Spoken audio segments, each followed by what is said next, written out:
tiny, delicate hands, a beautiful golden face. Don't get so wound up, you'll strain your spring. You're so cold. Why not? The little lady's shockproof. And the Barlow watch gives you more than the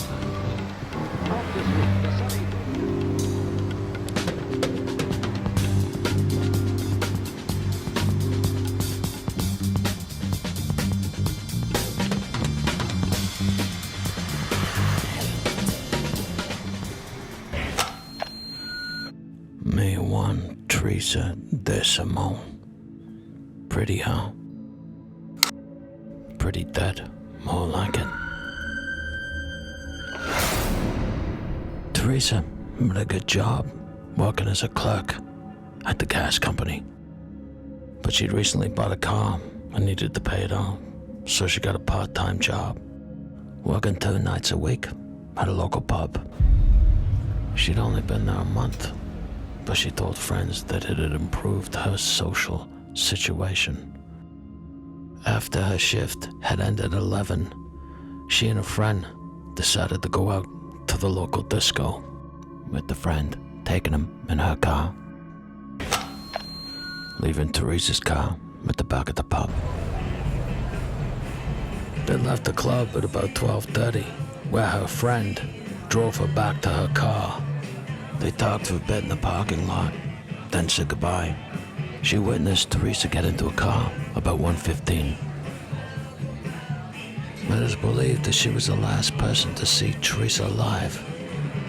That's if you don't count her killer.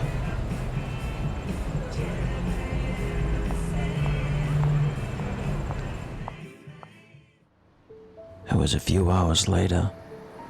The pub landlord, Teresa's boss, expecting a delivery, went to the back parking lot and saw that Teresa's car was blocking the loading bay. Figuring she'd be too wasted to drive, he went to move her vehicle. It was then that he saw her sitting in the back seat, naked below the waist with her head out, looking like a goddamn religious icon, with her legs spread wide open and her feet pressed against the driver's seat for leverage. And there appeared to be cum dripping out of her mouth and her vagina.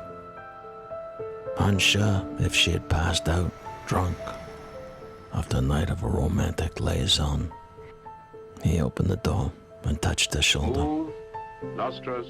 She was hard and cold to the touch, and he knew that wherever she was, she wasn't coming back from.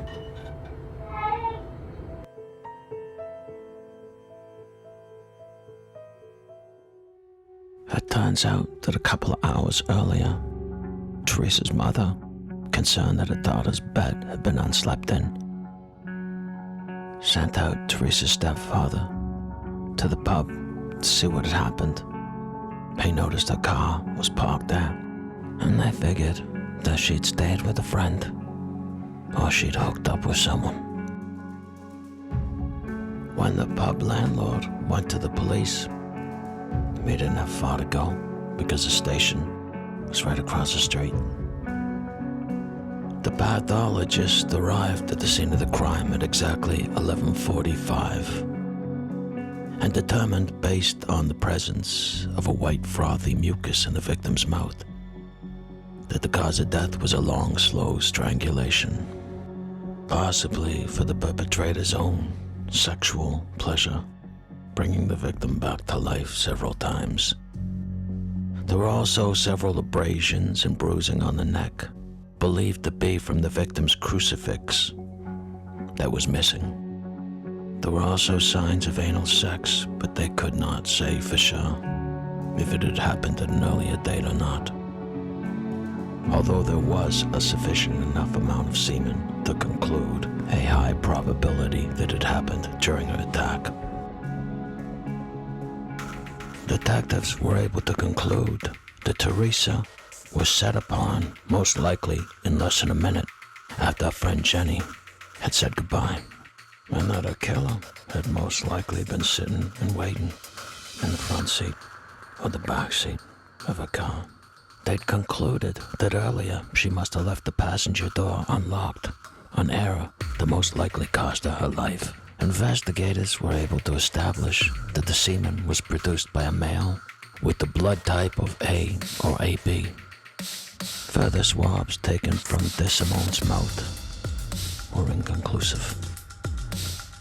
Teresa's leather handbag and personal belongings, including a diary, were found in multiple locations within the vicinity of her murder. Although her car keys, a wristwatch, 2 necklaces, including a crucifix and some rings, were never recovered.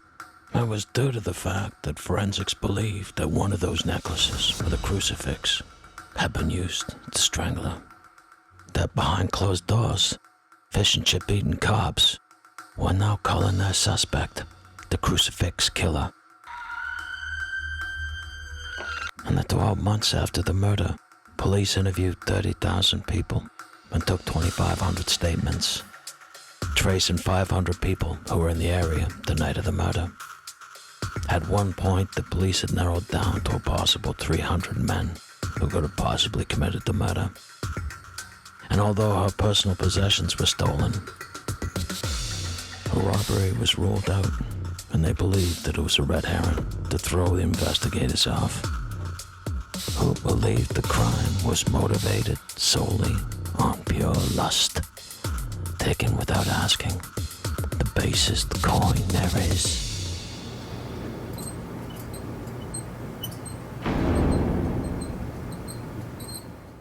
Sean Hodgins was a loser, a lowlife, a grifter. In fact, if you looked at a rock, you'd see his face under it. He'd only arrived in town 2 days before Teresa's murder. And it was only a couple days after that they'd picked him up on an unrelated charge, a thief in an automobile. But they figured since the car had been taken in the same area as the murder, they'd take a shot in the dark and ask a scumbag if he did it. Not surprisingly, he said he didn't.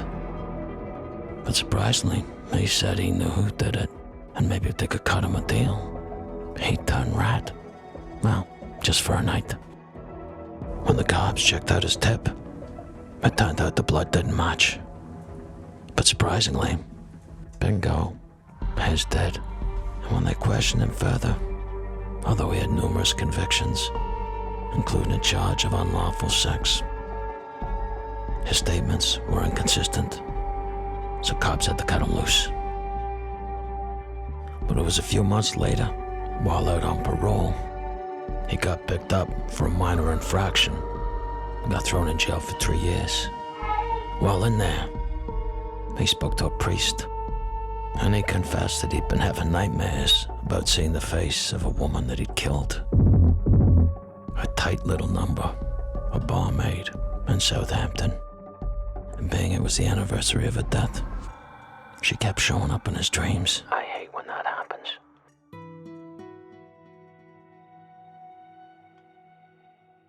When fish and chip eating cops pushed Hodgson and asked why he were confessing all of a sudden, he said he wanted to make things square with the Lord, and he'd had a deep, long-running guilt and nightmares since a girl's death. He told the cops he could tell them where they could find her possessions that he'd stolen off her necklace and whatnot. They took him out, but they didn't find anything. He'd also confessed that he'd killed a man in London only a few weeks later, on December 27th. And that he'd also murdered a homosexual in his apartment, or fag, as they were known as back then. People can be so cruel. But when cops checked out both of the supposed murders, they found that they'd never happened. Possibly a figment of his twisted imagination. But despite all of this, they still put him on trial. During the trial, he told the court that he attempted to steal Teresa's car, and that he'd broken into it with a coat hanger he'd found. But because he was so drunk, he went into the back seat and passed out. But he woke up when she got into the front seat and slammed the door. It was then he reached over the front seat and he strangled her to death with the sleeve of his sweater. And then he had sex with the corpse And thereafter, with the moistness of Teresa De Simone still below his belt, he took several of her personal possessions and then absconded from the area. And I guess that worked convincing enough for the jury, who retired at 11 a.m. to consider their verdict. And on February 5th, 1982, after a 2-hour deliberation, including their lunch, they returned around 2 o'clock with a guilty verdict, with the judge saying he agreed and he had no doubt of Hodgson's guilt.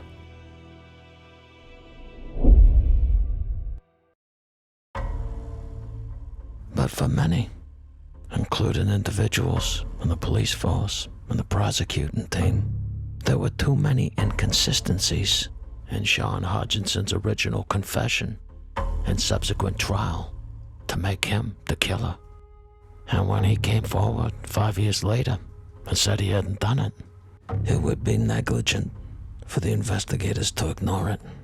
And yet they did, claiming they destroyed all records and it was impossible to look back accurately on the case. But nevertheless, they believed emphatically that Sean Hodgson was their man. But it was a Dudley Do-Right lawyer who acted on Sean Hodgson's behalf pro bono, using newspaper clippings, testimonies, speaking to witnesses, retired cops and investigators. But ultimately, it was his tireless petitioning for the use of new DNA technology that will bring the case to the forefront and proving unequivocally that Sean Hodgson wasn't the killer. But not only did it prove he wasn't the killer, it proved who was.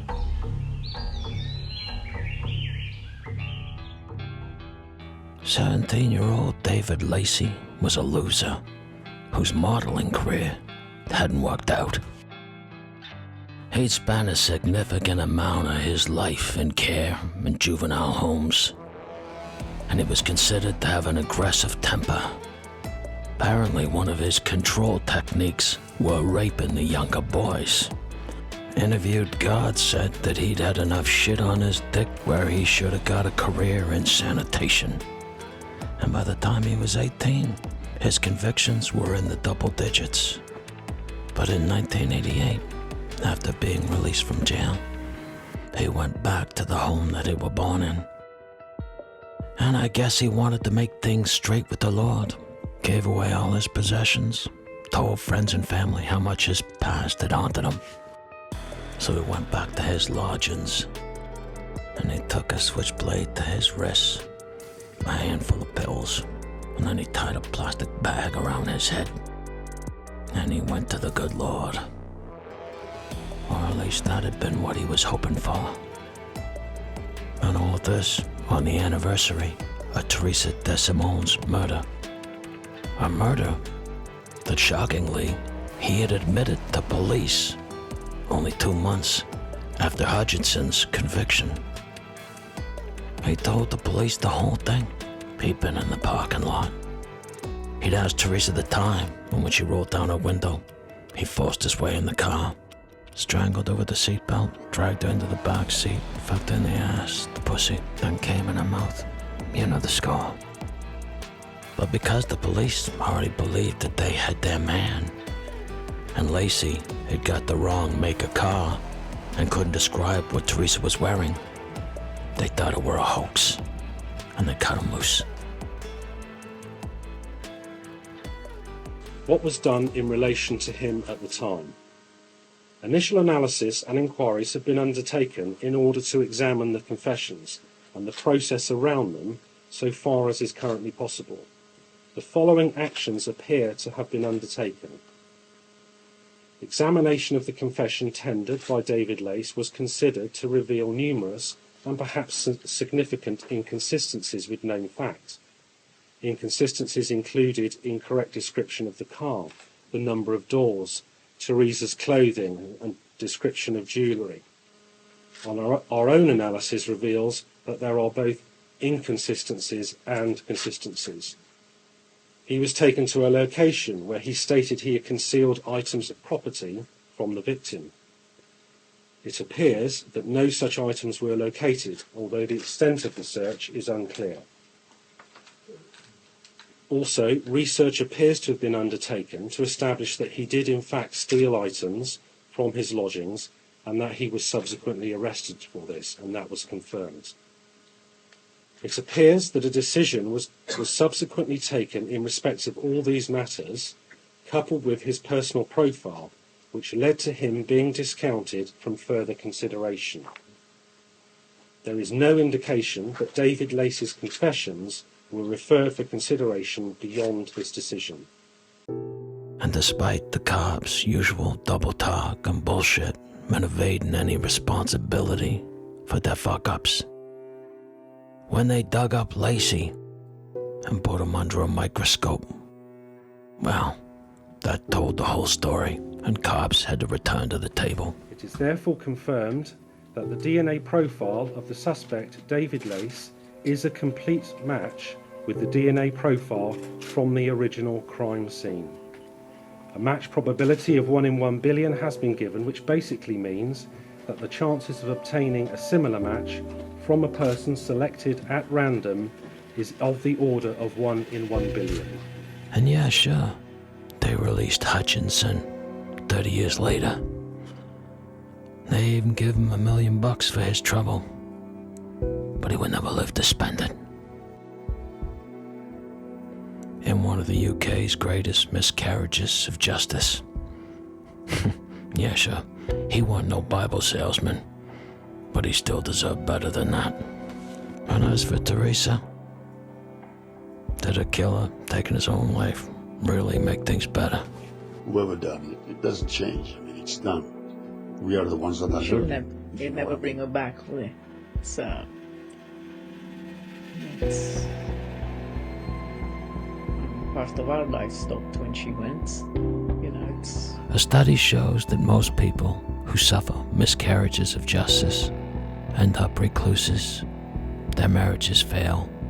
They're drug addicts who die lonely, premature deaths. And I guess I went wrong.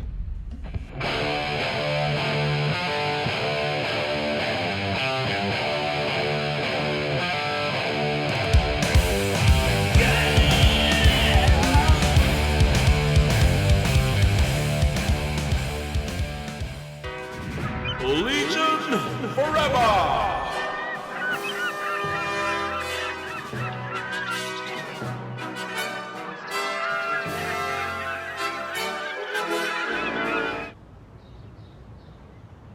That book says no more.